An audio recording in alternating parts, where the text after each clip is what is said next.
Global Media Film Summit here with a kind of coffee talk roundtable with our founders, Theo and Theo Dumont. Adam is going to be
my PR person.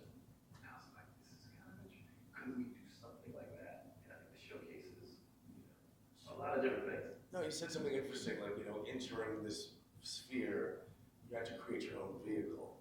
Because it's one of the things we realize when we're in Hollywood is that it's not about, it actually is not, it's less about knocking on doors and more about being an opportunity for other people. Yeah, well, you had to realize pretty quickly that, in this town, nobody really cares. Everyone's hustling, busy, nobody cares. Let's be honest, they really don't care. Like, you can't just assume like everyone, I got this and this and it's good. You can be great filmmaker, great talent, great anything. There's still too much that you realize that you have to make something happen yourself. You need to do it and not just talk about it. You gotta be about it. You gotta make something happen. If you have this idea, then let's try and let's make this happen and push this through and not wait for someone to say yes or some job thing or whatever. We just said, okay, well, we have to try to make this happen this way. We thought this was an opportunity for filmmakers, for ourselves to do what we thought we can do best, and it just seemed to fit well. I mean, you do the first one and you don't know, okay, is this going to work? And then it went so well, the energy, and then of course now, obviously we're still here. So 20 years later, if that went bad or didn't work, then we would not still be here. If it would have been like, oh, this is maybe not. And what advice would you give yourself 20 years ago from the perspective of today? Don't do it. No, do it. Advice, I don't know. You have your eyes open for constant new opportunities. I think sometimes ego, can mess with you. So have a breath, be open to opportunity, and then also planning. We had a disastrous year. Wow. Every year you get this really. I think the reason why it works is we're just meticulous. Try to be meticulous for every detail. We went over budget, and it was almost the end. So proper budget, proper budgeting, being true to yourself, and I don't know. I think some of that. And have you guys felt like there's a kind of philosophy or wisdom you gained from this? It's a long journey and in a very difficult field with, creative beings. You have long-term relationships with some of these people that go back to the very beginning. Careers have launched from here. All sorts of things have happened. So what have you learned? What kind of wisdom have you pulled out of this? I think one is probably, it's just, be steady. Be steady. We're always trying to do so much, and I'm always kind of all over trying to do all these things, ideas. My mind is always just racing with everything. But you have to take a step back, and just plan ahead and be steady. Think of things long term. We're always thinking long term. It's a marathon, not a sprint. I come from the marathon. I used to run marathons. I got him to run some stuff, and he's like, "I'm done with this. Retired from this running." But I retired, so I'm not doing any longer. This is running. My knees can't do it anymore. But the philosophy of it's long term. Right. So thinking ahead, being patient. Relationships are long term. People come and go, but come back. Right. So you don't burn bridges. You just even keel and steady with everyone as best you can. And I think that's the biggest thing because it's 20 years is when you look at the span of life. I mean, it's a quarter. That's That's a big chunk, and maybe a quarter or a fifth, depending on what your level is. I'm 40s now. I'm 44, and I'm 20 years, so half of my life essentially has been Right. doing this. Say that way. It's to think of it. It's extraordinary. So you have to think of that perspective that way. It's definitely patience to build. We took the build approach. We didn't go get investors. We weren't waiting for financing or this. We just said, okay, let's just keep doing what we can do. Right. Keep growing and chipping away the mountain, chip. And that's been the thing we've done. And so, Theo, what were some of the watershed moments of this journey? Obviously, you can look back and say, year one was crazy and chaotic. You didn't know what you were doing, and then by year 5, did you have a mode? And so, what have been some of the steps that led you guys to this moment? I'm going to give you a couple before I'm going to add your last question. A philosophy. Please. I think it's almost like which could be applied to filmmaking. It's deadlines help. We have a deadline. We started this and we're like, let's keep it as a tradition. Second week of August. So you have the deadline in your mind and you work backwards. We're going to watch the movies. We're going to advertise. We're going to build. And then we look at it as like a painting. You do a look, and that year gives you time to really fill the painting in. And then as you get closer to January, February, you focus on programming, and then so you're planning year round, but you give yourself. There's something about a deadline that is very good. And so we're trying to move that to our movie making process as well now, because maybe we'll have more output, more volume. Anyhow, that's what philosophy. Watershed moment. Early, even the first one, right? It was at the theater, the Space Theater. I'm looking back at pictures. We had a very good casting director there. The first one, we had a Sundance film. That first one, we had Larry Hankin show up at the after party, and he's like, "I heard about the festival." I'm like, "What?" So you could feel that there was a thing in LA that needed this thing, and so we kept going. And then maybe the third year, we reached out. We looked at the Tribeca brochure. We saw Entourage was big. Adrian Grenier had a short. It was a terrible short about some dead cat. And we reached out to his friend, who's his manager. We're friends with him still. He's actually a Tom Cruise impersonator now. Evan Ferranti. One of the best Tom Cruise impersonators. You have to love Hollywood. Newspaper. And we got the movie movie. you never know. It's like all of a sudden now he's a Tom Cruise person. Cruise It's person. full go. Like that's what he does. He's That's great. what we He's so had. good at it. It put us on the map, and E-News came and they did this whole story, and it was like, he was big at the time. It was big, and then that 5th year, that was when everything changed for us. It was the American Cinematheque, which we're back there on the 18th, so it's full circle. It was a partnership with them. We were late to the stage, but David Lynch did a short for us. Josh Brolin was there. The Twilight stars, Ashley Green. Twilight was big at the time. Yes. Which is interesting because Catherine Hardwicke. Let's try and get that. Put that together. So, Yeah. so that year was like big red carpet. Wait, let's start with Catherine Hardwicke, who's going to be honored on the last night of the Yes. festival at the Egyptian Theater, which is where the Cinematheque lives. It all interconnects.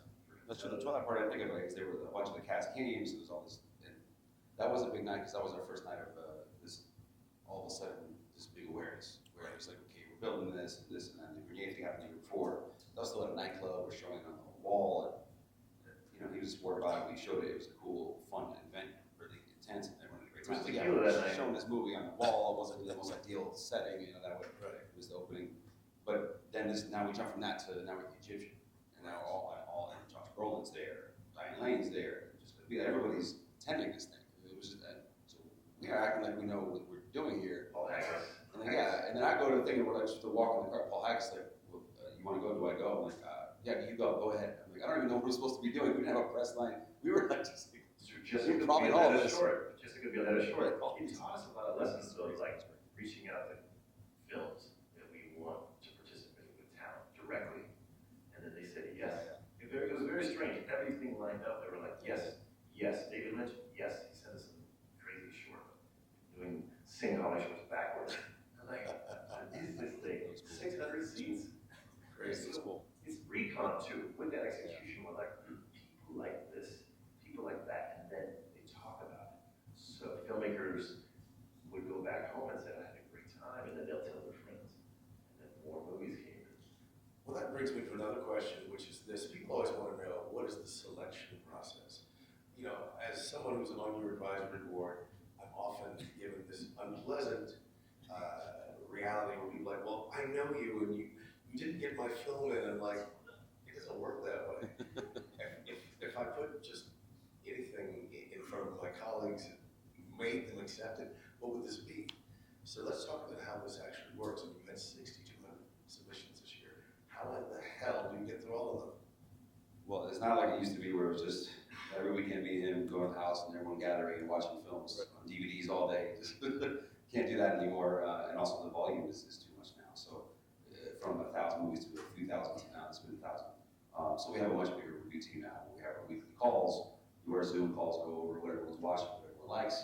We have a spreadsheet, keep track of everyone's favorites that advance the next round, we score high. Everyone's recommending stuff to us while we're watching. So it's a process of us just watching all the time. It's constantly what we're doing films.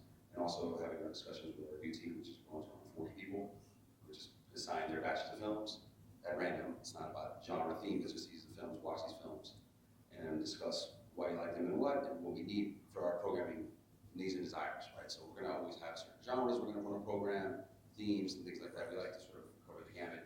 But do themes emerge sometimes Yeah. through the submissions? Do you Oh, yeah. see through lines Oh, yeah. coming through that might be from around the world? Yeah.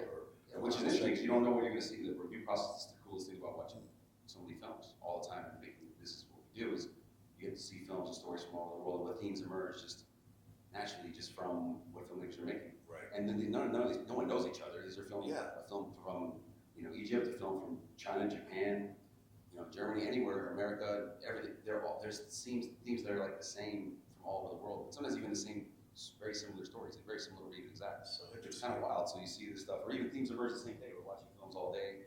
I'll watch a bunch in a day, and then you'll see 5 movies that are like very identical. Wow. And I'm watching random. We're not picking out. I'm just gonna watch Right. the list, and then you're like, how is this stuff? And just So this it's one like day this, I'm watching. this cultural, unconscious cultural exchange. Weird.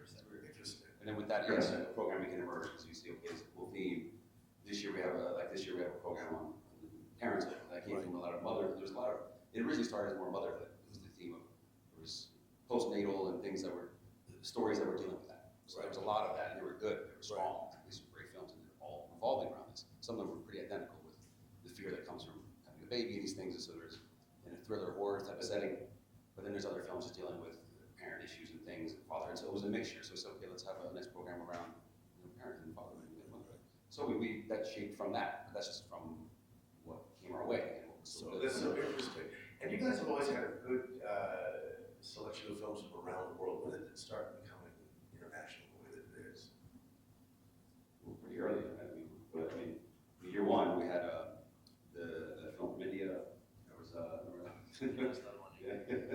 That was I mean the first year. The decapitation film. There was year one.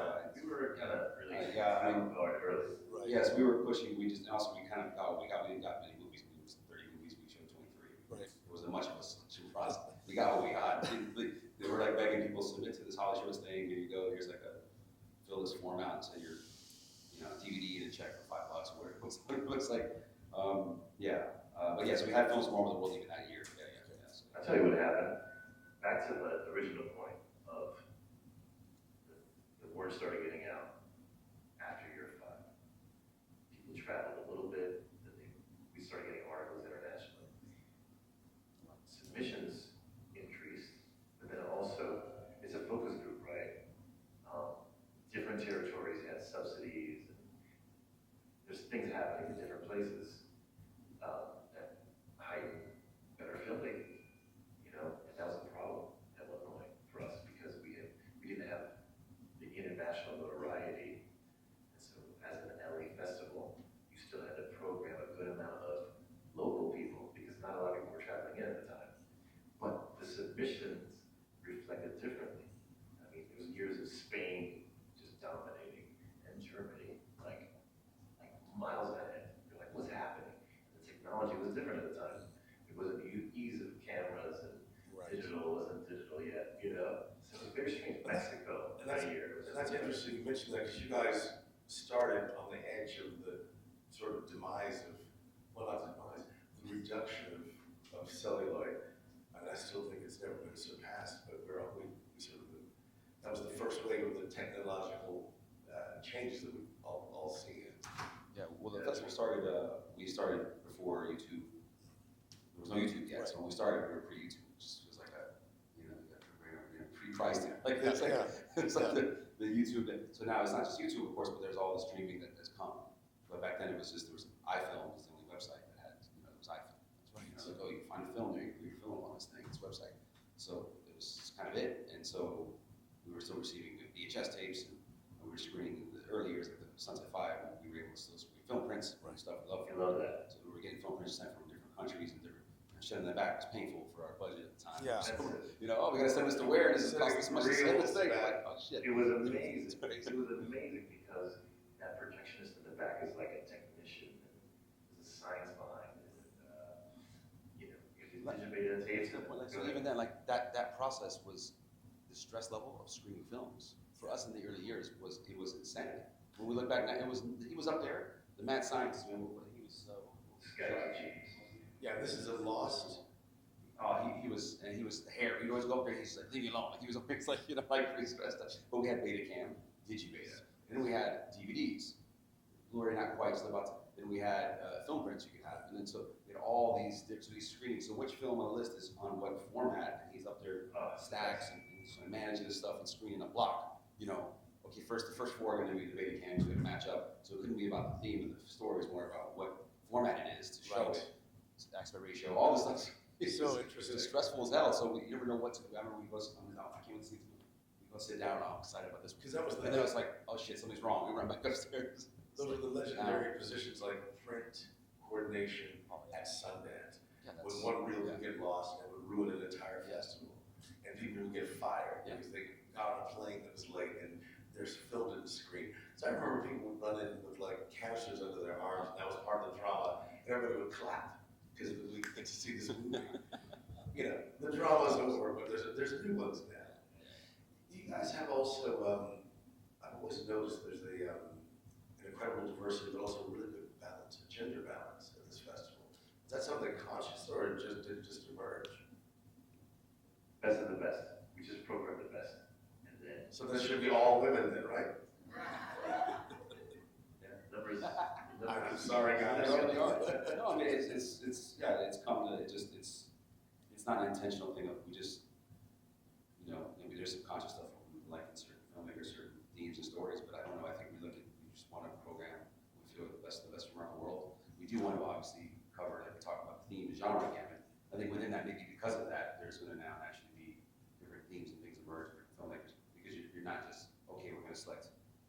because some festivals do cover mostly just like narrative drama. They don't do much in the way of like focusing on genre stuff and sci-fi, horror, etc. Maybe they don't give as much love to Midnight Madness we have, so we're covering more B cinema and fun stuff, raunchy films, and more adventure stuff. And so we're covering a wider range that way. So maybe because of that comes. But yeah, I mean, our goal always was just try to find a program that we felt were the best and most deserving films. And yes, within that cover a wide range of film and filmmakers from all over the world, and really be pretty global. So we have over 100 countries submitting.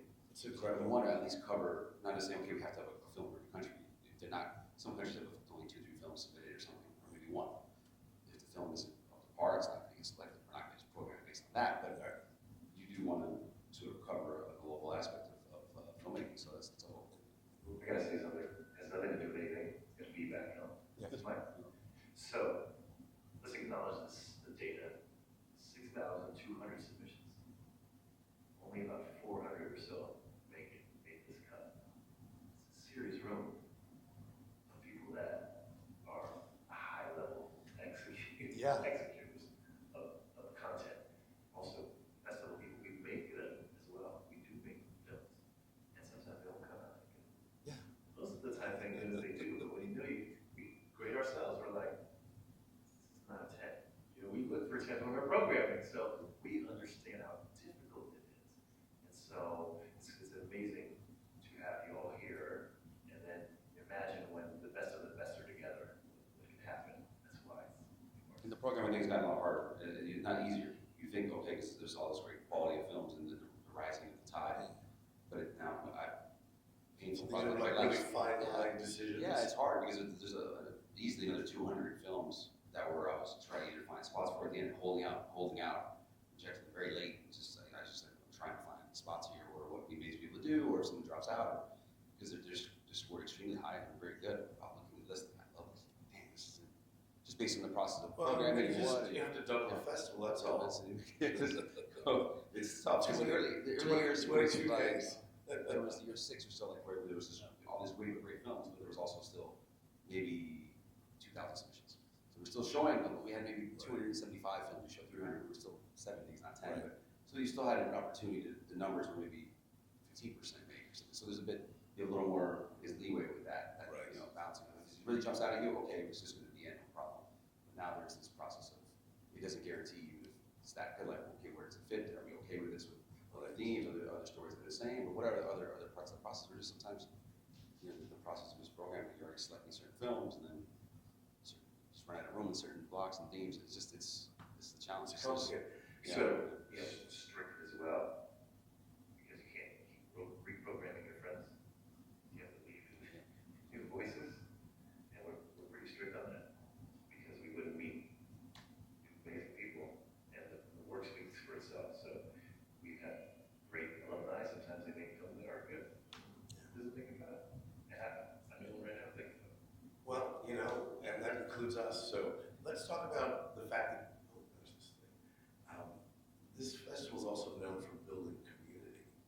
How do you trace that back in your own roots? I think you guys have a history of events and parties, and there's something about what happens here that is very specifically Hollyshorts, and it works. I'm gonna say that's the family. Oddly emotional. Yeah, it's a family thing. My family, we always had an open door for everybody. We had parties at the house, and would come over. It was just how that was. It was just kind of, we were just like the place where our family gathered, everyone came to be. And yeah, just Theo's mom. Yeah, I don't know. I don't know what's going on right now, but you know, It's rest real, of man, his it's mom, real. you know, she opened the door to us. We had her over. Just like family's important. Family's important. So yeah. I echo that. It's real, right? It's real. I know. Doing, like we said last night, working with your friends, people that you're close with, all of us, it means more, you know? And I think we always took like the familial approach to it, where we pick the films, like you said, we get together on the weekend, join us there. I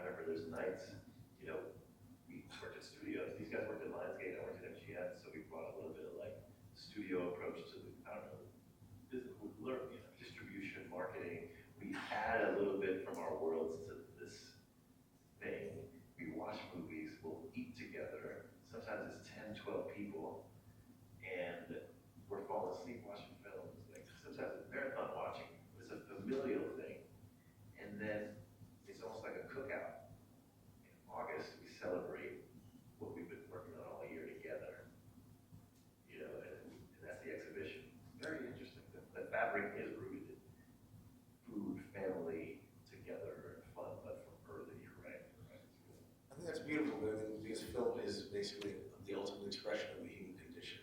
And at the end of the day, that's what we're all about. But sometimes we lose sight of that in the grind of this insane business that takes everything we have and then asks for more.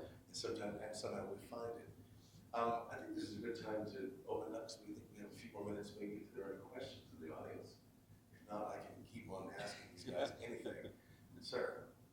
Can you talk a little bit about the screenplay selection process in that part of the festival?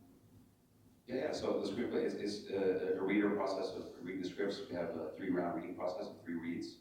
The highest rated scores from the 3 reads from that first, so this year there was around 900 submissions or so. So the first round we try to look at the quarterfinal selection process, who's going to get selected to make it to at least get to the quarterfinals.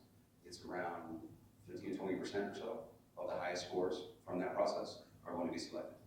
And then of course, within the context of categories, right? Because we have to make sure you're considering all the categories. You can't have just all the short screenplay, but not have TV or features and things like that. So within that context of the categories. And then those are selected, and from there it's more reading process, more review of the scoring to get into the semifinal process and above and beyond. But then from semis to finalists, there's a little more deep dive busting. You look at everything and reading and making sure that who's going to advance further from here, because you're narrowing it down now to the top 25 or so that makes the finals. So it's it's a process of just the math of the scoring in the early part, and then of course the reading process and all that. Yeah. And then within the contest, I want to say that there's a big thing with the contest. I want the writers to come. We have passes for all the writers that make it selected. Everyone should take it in and come. I always decided to meet the screenwriters to be here because yes, you have no film playing on screen, but there's all this going on that is at disposal for the writers, to legal filmmakers, and everyone to come together. That if you're selected nothing more than you don't win, your process of being in is a sort of win. I mean, you're getting access to a badge that's an expensive pass, that comes all the stuff, parties, panels, film screenings, see the films, meet other directors that can collaborate with the future. We've had a lot of writers that have collaborated with directors to make sure it's the future. They've gone on the screen, which is the coolest thing. And of course, while we're talking about the contest, shout out to Mr. Ben Andrews over here in the front. He's one of our greatest collaborators. He's a producer from the Seattle area, Seattle Film Summit. Now we made at least 10 films, at least more. I mean, that we've made from the winning scripts being made by him and their team and us collaborating. So while we're talking about the contest, it's amazing because of that man. So shout out to Ben Andrews. So it's very important, I think, to echo on what you're saying and platform on this a little bit. There's an opportunity in every one of these rooms for advancement, for collaboration, and I think it's important that you show some curiosity about everybody who's next to you and figure it out. And even if it's not for you, you take it to somebody who it is for. Because when the room warms up like that and things start to exchange, like, I don't need this, but you do. But then somebody will bring something that you need. And this class of 24 will become, of something you remember. And every year, let's talk about that. Every year I have seen people connect, projects get made, things go on and happen. There wind up being series, they wind up being shorts, they wind up being floating features. And it's kind of amazing that what can come out of a room full of creative people who put their minds to something. Because right now we're in the middle of a multi-billion-dollar retraction, recession, whatever you want to call it. At the same time, the answer to that problem is probably sitting right in front of us. So I want everybody to remember that. Think of themselves as some of the most powerful, generous, creative beings on this earth, and put your mind to fixing what you don't like and making what you'd like to see happen. So that's enough of my soapbox. Let's go on. Very well said. I do love also the stories when people tell us about what they've done here from the collaboration, because how are we going to know otherwise? I wouldn't know if you go on and collaborate with someone you met here and make a film if you don't tell me how would we know. Like, we can't keep track of every single thing that's happening and all this stuff. So when we hear the stories, it's the best. It's very gratifying, very cool to hear. So yeah, we'd like to know when those things happen. It's like putting together a happy couple and they show you their kid. We've had weddings happen years ago. So. Any other questions? Some marriages. And last night. Any other questions? Oh, yes. As filmmakers yourselves, you deal with all these different. It's exciting. So you deal with all these different genres and themes that you see in all these films, but as filmmakers yourselves, are there themes and stories that you find yourself going back to over and over, and stories that you want to tell as Great people? question. It's a great question. Yes.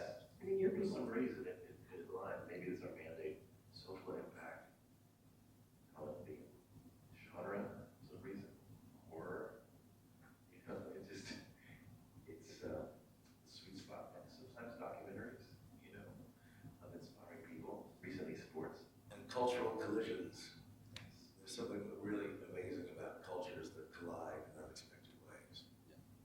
I don't want to go back to the horror part. We just, Joanna back there in Lionsgate days, it was, of course, Saw and everything that Lionsgate did with horror, My Bloody Valentine, 3D, we were very entrenched with horror films at my time there, selling those movies. So there's always, if you work there, you gotta love horror movies.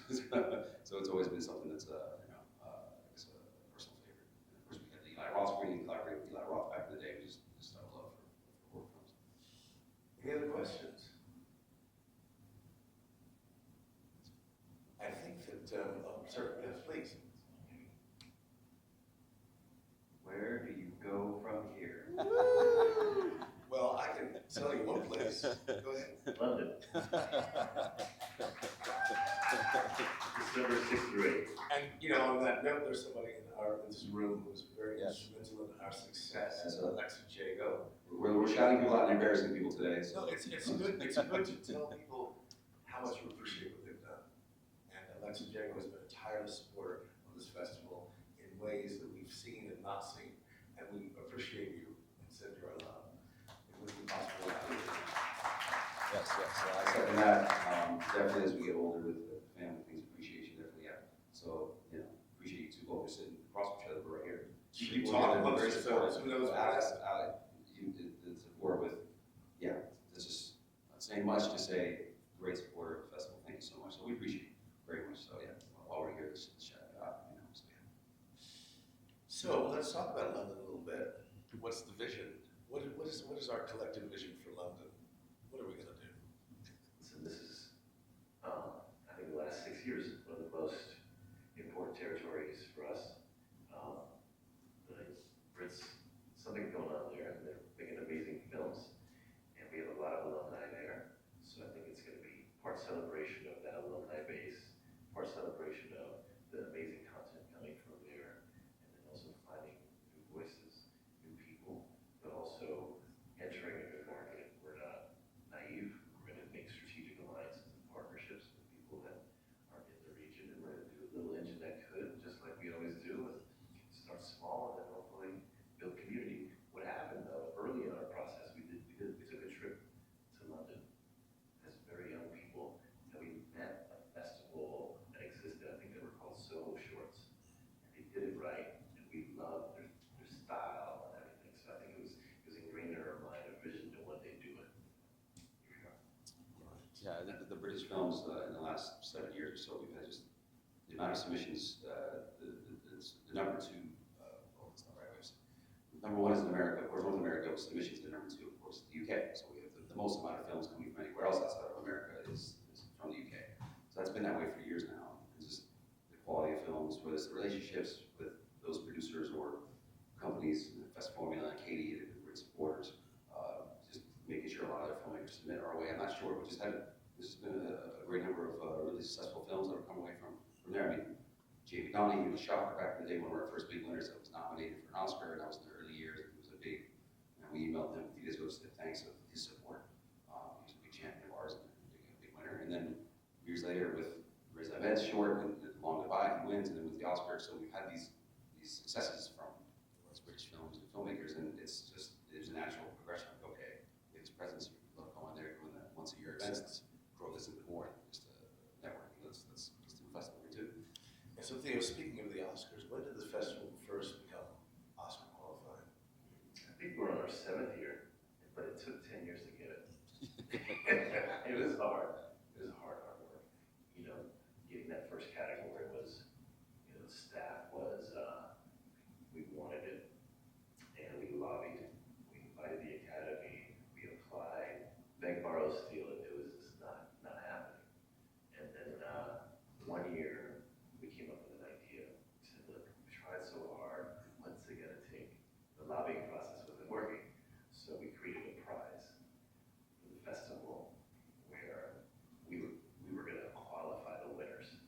ourselves.